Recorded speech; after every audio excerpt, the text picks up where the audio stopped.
This is problem 9 from practice test 3. It's a limiting reactant problem, as you can tell from the way the question's worded. First thing you want to do is convert the mass of each reactant into moles. When in doubt, convert to moles.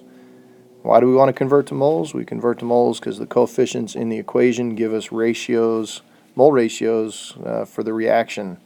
Ratios between reactants, ratios between products, and ratios between reactants and products. They're not mass ratios. You've got to convert it to moles. And so we'll do that first, and we'll see the number of moles that you have. And then some of you are going to be able to see right away, without doing a whole lot of more work, what the limiting reactant is.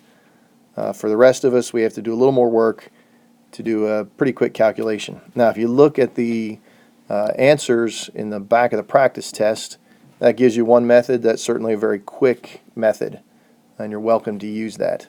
Right? They simply divide those number of moles that are being calculated right now by the coefficient that they have in the equation, and then they choose the smallest one.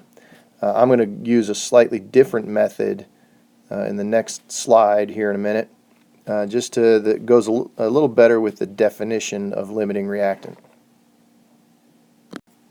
So if we start with the basic definition of a limiting reactant, it is the reactant that limits the amount of product that can form. And so we're going to do a calculation based on the number of moles of each reactant, assuming that that is the limiting one. And so whichever answer is smallest, that's going to help us identify the limiting reactant. So if we have 1.15 moles of MnO2, we're going to pick water because we like water as our favorite product. And we know we're going to have a 2:2 mole ratio for that reaction. And so we'll make 1.15 moles of MnO2.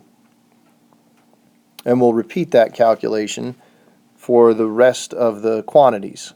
Right, 1.78 moles of KOH, 3.13 moles of O2, 1.41 moles of Cl2. And you've got the answers there. And you look at the answers to those, and the amount of potassium hydroxide we have can only produce 0.89 moles of H2O. And so once we've produced that 0.89 moles of H2O, we can't make any more. Right? We've run out of KOH. And so the reaction is going to stop, or at least the reaction is not going to make any more water. And so that helps us identify that KOH is the limiting reactant because it limited the amount of product that can form.